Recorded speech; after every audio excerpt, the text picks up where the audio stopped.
Welcome to the next episode of the Dark Web Deacon. Before we begin, be sure to smash that subscribe button, click the bell to turn on notifications. New videos are published every Monday and Thursday, and as always, be sure to like and provide comments. In this episode, we're going to break down the top 5 hacker films of the early 2000s, based on such things as Rotten Tomatoes rankings, IMDb rankings, and my own personal views on overall film quality, cinematography, and cultural impact. Number 5. Kevin, why do you do it? The question's how. The question's always how. Kevin Mitnick is a computer programmer run amok, I'm a genius. and law enforcement officials cannot seem to catch up. Heard a lot about you boys, especially you, Kev. Kevin's on the front page of the New York Times. He's a marked man, that's what he is. Reading about cyber terrorists. First Amendment freedom fighters. Fine, Kevin Mitnick. Well, I think the public has a right to know what's going on. Tsutomu Shimomura is a computational physicist and one of the country's leading experts on computer security technology. I get paid to stay one step ahead of hackers. Takedown is a film inspired by true events. It is based on the story of the capture of computer hacker Kevin Mitnick. Mitnick is quite possibly the best hacker in the world at the time, hunting for more and more information, seeking more and more cyber trophies every day. He is constantly looking for bigger challenges until he finally finds that challenge when he breaks into the computer of a security expert and ex-hacker. Where other hacker-oriented Hollywood films show flashy, over-the-top graphics to depict gaining root access and hacking a system, Takedown shows you how it is and gives realistic views and impressions of what hacking is really all about. The biggest criticism often comes from the film's portrayal of Mitnick as being unfair and nearly propagandistic in its intent. The movie leans against hacking and freedom of information in favor of security in society. Pissed at you, they're gonna come knocking on the door looking for you. Think Mitnick did it? He can be looking into everything. Something about this guy. He was watching me. You're running out of time, Kevin. Number 4. Who is he? He exists in a world beyond your world. What we only fantasize, he does. He lives a life where nothing is beyond him. He takes what he wants, when he wants.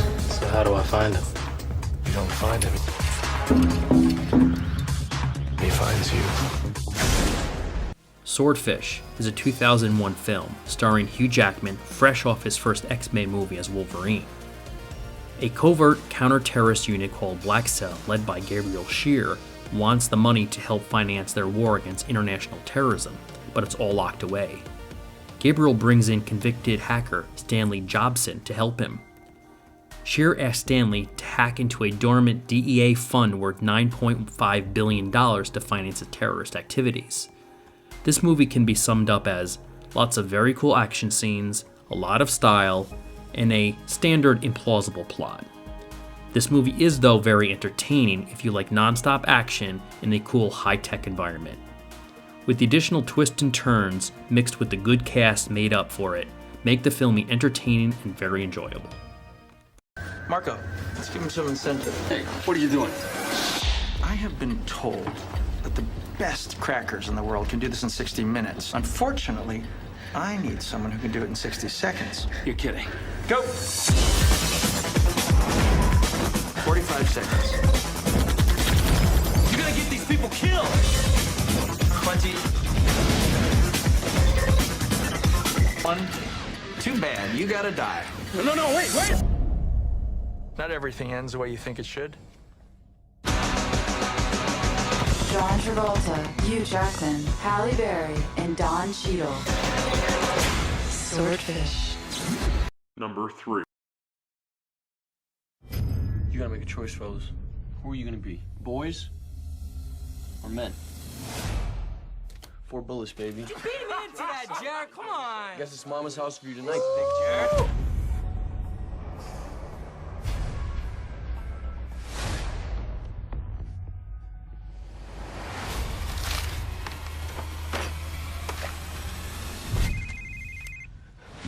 Hello? The apartment in 30 seconds. You must flee the premises. Who is this? No, none of this is mine! FBI! Get down on the floor! Listen, it's not mine! Eagle Eye. This film is about Jerry Shaw, an amiable slacker with an overachieving twin brother. After his twin dies in an accident, strange things happen to Jerry at a dizzying pace. A fortune shows up in his bank account, weapons are delivered to his flat, and a voice on his cell phone tells him the police are on their way.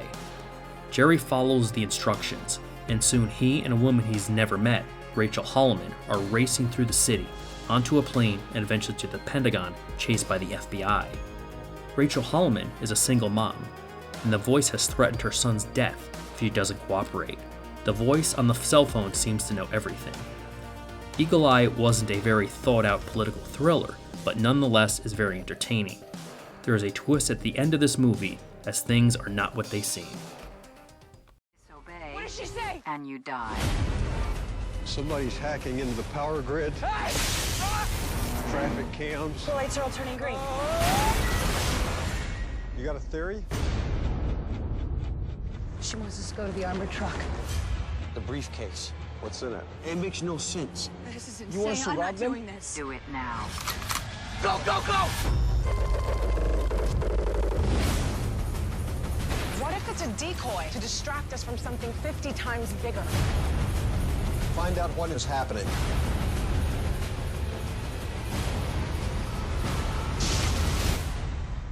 We are everywhere. Number 2.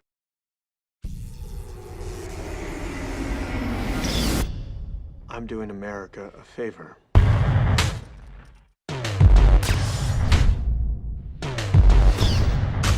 Is the country willing to pay for it? FAA just issued a critical alert. The entire network went down. Transportation system's crashing and they just hit the entire financial sector. You have no idea who you're dealing with. I'll take it from here.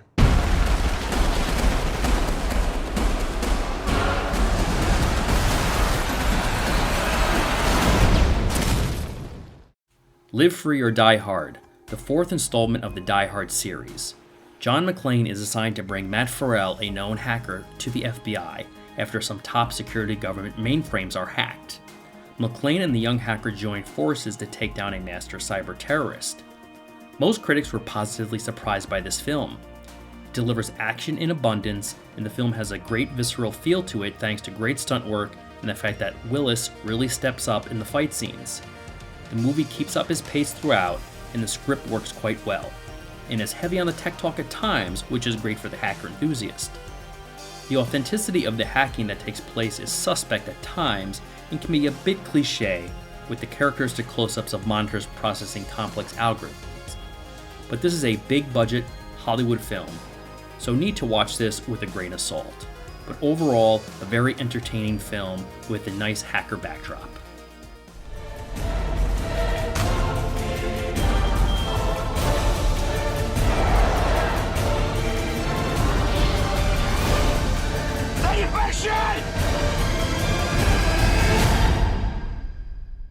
Did you want to say something?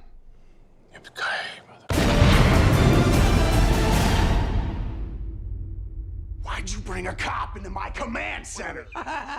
Command center. It's a basement. Who is this man?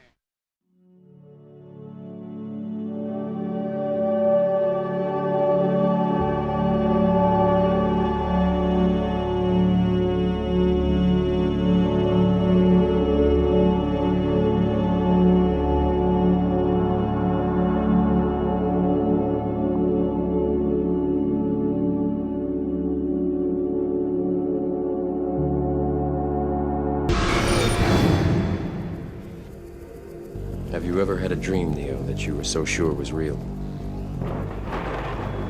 What if you were unable to wake from that dream?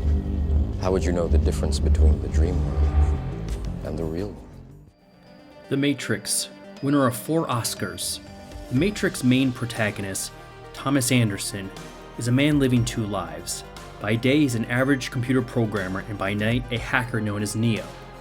Neo has always questioned his reality, but the truth is far beyond his imagination. Neo finds himself targeted by the police when he's contacted by Morpheus, a legendary computer hacker branded a terrorist by the government.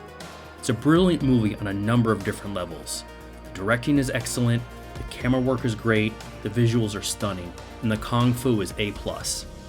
Acting is executed with style and conviction, and the plot is truly inspired. It's really hard to use enough superlatives about this movie.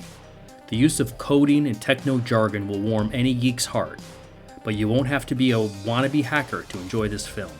All I can say is watch this movie. If you haven't, you're missing out on one of the best films of all time.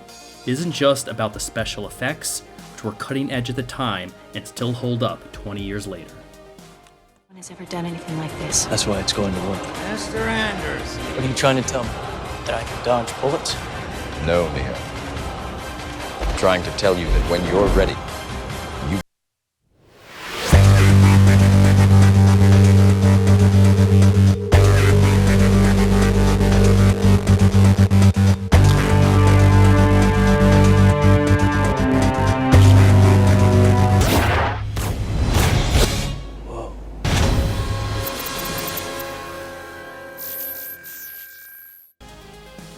Thanks for watching, and as always, please like, subscribe, and provide comments, and turn on notifications by clicking the bell in order to check out future videos published twice a week.